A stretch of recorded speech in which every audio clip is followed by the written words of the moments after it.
Le soleil, premier des étoiles, semble avoir perdu sa lumière et apparaît d'une couleur bleutée. Nous sommes émerveillés de ne voir aucune ombre de nos corps à midi, de ressentir la puissante vigueur de sa chaleur se transformer en faiblesse, et les phénomènes qui accompagnent une éclipse transitoire prolongée sur une année entière. La Lune aussi, même quand son orbite est pleine, est dépourvue de son éclat naturel. L'évolution de l'année jusqu'à présent a été étrange. Nous avons eu un hiver sans tempête, un printemps sans douceur et un été sans chaleur. D'où pouvons-nous espérer une récolte puisque les mois qui auraient dû mûrir le maïs ont été refroidis par le froid? Comment la lame peut-elle s'ouvrir si la pluie, mère de toute fertilité, lui est refusée?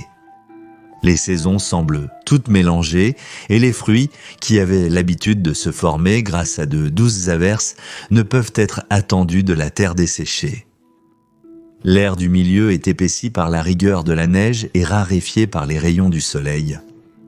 C'est le grand vide, errant entre le ciel et la terre, quand il se trouve être pur et éclairé par les rayons du soleil, il révèle son véritable aspect. Mais lorsque des éléments étrangers se mélangent à lui, il est tendu comme une peau à travers le ciel et ne permet ni l'apparition des vraies couleurs des corps célestes, ni la pénétration de leur chaleur propre.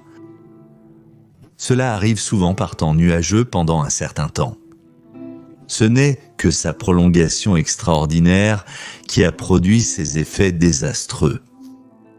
Ceci est tiré d'une lettre du homme d'État romain Cassiodorus, écrite vers l'an 536 après Jésus-Christ à son adjoint Ambrosius, et elle décrit un événement climatique des plus inhabituels ayant eu lieu cette année-là. Le ciel a été obscurci pendant des mois, le soleil apparaissait bleuté et affaibli pendant la journée, de sorte que même les ombres n'étaient pas visibles, même lorsque le soleil était dégagé dans le ciel. Et la lune apparaissait humide et sombre la nuit. Des échecs de récolte et des famines ont été signalés. Et nous savons maintenant que Cassiodorus a été témoin d'un événement climatique des plus inhabituels qui aurait pu être si dévastateur qu'il a changé le cours de l'histoire. Mais Cassiodorus n'était pas le seul à consigner ce qu'il voyait pendant ces mois fatidiques. Un autre personnage historique célèbre l'a également fait. Nul autre que Procope de Césarée, qui avait accompagné le général romain Flavius Belisarius lors de ses nombreux voyages de conquête, ce Procope a consigné ce qu'il a vu en 536 après Jésus-Christ, alors que Belisarius était encore à Carthage se préparant pour l'invasion de l'Italie et la guerre contre le royaume ostrogothique. Et il se produisit durant cette année un présage des plus redoutables, car le soleil émettait sa lumière sans éclat comme la lune pendant toute cette année et il ressemblait énormément au soleil lors d'une éclipse car les rayons qu'il diffusait n'étaient pas clairs ni tels qu'il a l'habitude de les diffuser et à partir du moment où cela s'est produit, les hommes n'ont été libérés ni de la guerre, ni de la peste, ni de toute autre chose menant à la mort. Cette description brutale correspond à peu près à ce que Cassiodorus a vu. Cela a dû être un événement climatique très dramatique de voir le soleil assombri, de voir des échecs de récolte à grande échelle et la famine qui en résulte. Mais d'autres sources ont également enregistré le même événement. 2 sources en Irlande ont enregistré ce qu'elles ont appelé une pénurie de pain de 536 à 539 et il y a même des sources chinoises comme les annales de la dynastie Tang qui ont écrit sur un grand froid et une famine qui ont eu lieu en 536. Le livre du Han postérieur et d'autres textes chinois enregistrent également un grand froid qui a eu lieu cette année-là. Donc, si des sources allant de l'Irlande à la Méditerranée centrale, voire à la Chine, ont enregistré des températures froides et une famine, cela a dû être un événement très répandu et sévère.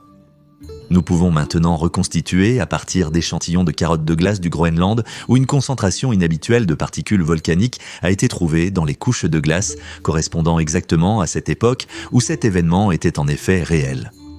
L'analyse des anneaux d'arbres révèle la même chose où nous pouvons déduire que les arbres ont beaucoup moins poussé que d'habitude en 536 parce que le soleil était si faible. De ces analyses, nous pouvons obtenir une image plus claire de la gravité de la chute de température et de ce qui aurait pu la causer. Il doit y avoir eu une série d'éruptions volcaniques, très probablement en Islande, qui ont éjecté de très grandes quantités de cendres volcaniques dans l'atmosphère. Ces particules de cendres ont été transportées par le vent loin et large, et ainsi le ciel s'est assombri. Cela s'est probablement passé au printemps de 536. Les températures en été ont chuté jusqu'à 2,5 degrés Celsius ou 4,5 degrés Fahrenheit, en dessous de la température moyenne. Cela se qualifie donc comme une sorte de mini-âge de glace. Une telle grande déviation par rapport à la moyenne, aussi loin que la Chine, signifiait que les récoltes étaient sévèrement affectées partout, et cela a bien sûr entraîné une famine généralisée. Ce que les moines irlandais appelaient si euphémiquement un échec du pain signifiait rien de moins qu'une grande diminution de nourriture pour tout le monde. Et qu'est-ce que cela a bien sûr causé ? C'est correct, un affaiblissement du système immunitaire, parce que le système immunitaire du corps ne fonctionne pas bien lorsque nous sommes mal nourris, mais de manière incroyable, les échantillons de carottes de glace du Groenland et les anneaux d'arbres montrent autre chose, à savoir qu'il y a eu d'autres éruptions dans les années suivantes, à savoir de 539 à 540, il y a eu un autre événement d'obscurcissement, encore causé par des éruptions volcaniques qui ont fait baisser encore plus les températures estivales de jusqu'à 2,7 degrés Celsius ou 4,9 degrés Fahrenheit, et il y a même des preuves d'un autre tel événement en 547. Donc, en gros, de 536 à 547, pendant plus d'une décennie, il pourrait y avoir eu des températures anormalement basses, des échecs de récolte et des famines, avec seulement de brèves interruptions, et cela est arrivé au pire moment possible pour l'Empire romain. Exactement en l'an 536 après JMC, l'empereur romain Justinien a ordonné à son général le plus capable et le plus compétent, Flavius Belisarius, d'attaquer le royaume ostrogoth en Italie. En ces jours-là, l'Empire romain ressurgissait à nouveau, connaissant un retour incroyable. C'est exactement cette année-là que Belisarius a débarqué en Italie, capturant ville après ville, marchant vers le nord en direction de Rome, vers la ville éternelle comme un mastodonte irrésistible, mais à cause de ces événements volcaniques et de l'obscurcissement du ciel, à cause de la famine et du système immunitaire affaibli qui en résulte de millions de personnes à travers la Méditerranée, quelque chose s'est produit qui a rendu la situation encore pire.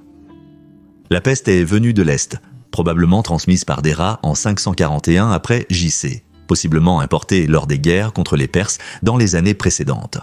Et maintenant, avec la famine généralisée et les gens affaiblis, la bactérie Yersinia pestis a malheureusement trouvé des millions d'hôtes affaiblis sur lesquels se nourrir. Ainsi, elle a commencé à se propager. Et naturellement, bien sûr, cela a affecté la société hautement avancée et urbanisée de l'Empire romain beaucoup plus que les zones rurales peu peuplées.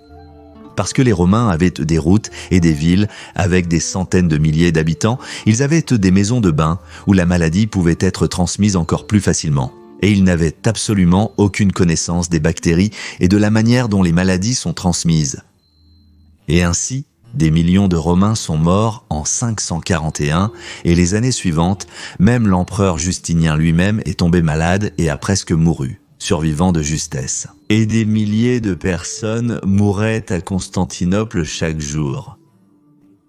L'armée romaine, déjà négativement affectée par les échecs des récoltes, avec de plus en plus de difficultés à fournir des repas aux troupes, a maintenant fait face à un autre coup brutal, à savoir des dizaines de milliers de soldats tombant malades à travers tout l'Empire.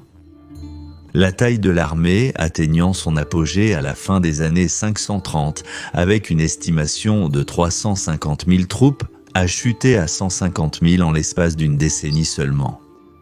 Soudain, il y a eu une grave pénurie de troupes pour toutes les entreprises militaires, et cela à une époque où les troupes auraient été cruellement nécessaires, car la guerre avec les Ostrogoths s'était plutôt bien passée. Belisarius avait réussi à conquérir presque tout le royaume en seulement quelques années, de 536 à 540.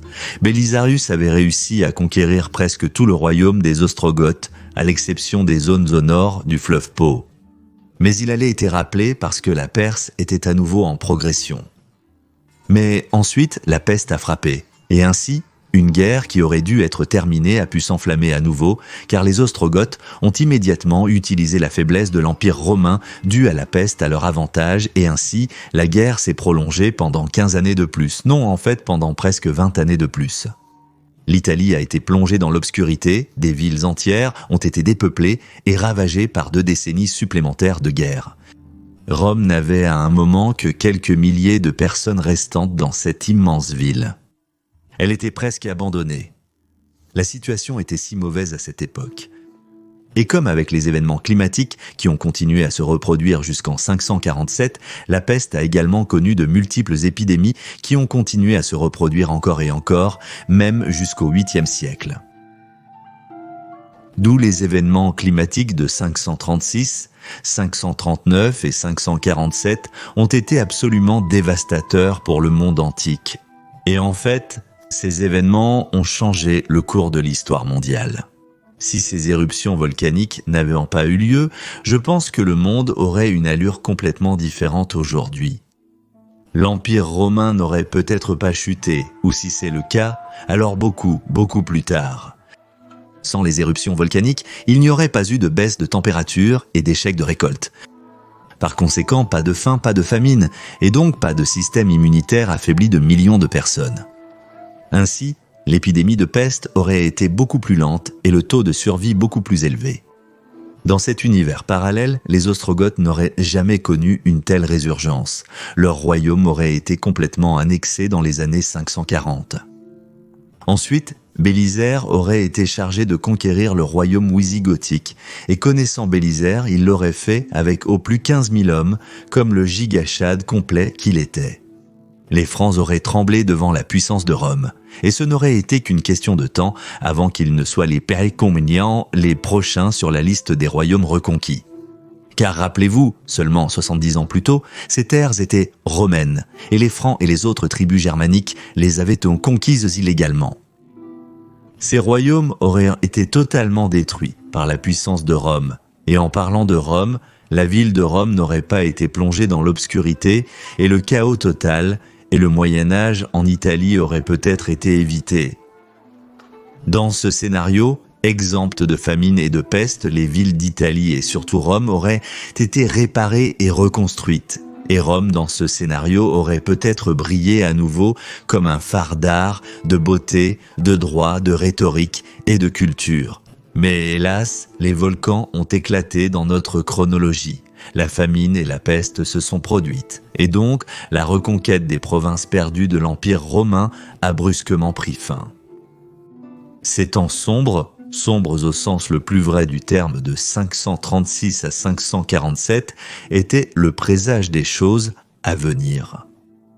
Une obscurité s'est abattue sur le monde et l'Italie a effectivement été plongée dans l'âge des ténèbres et le niveau de vie a fortement chuté et l'Empire romain d'Orient n'a jamais pu retrouver sa pleine force et a donc continué à se réduire, donc l'importance de l'événement climatique de 536 et des années suivantes ne peut être surestimée. Si cet événement n'avait pas eu lieu, le monde dans lequel nous vivrions maintenant aurait une apparence complètement différente.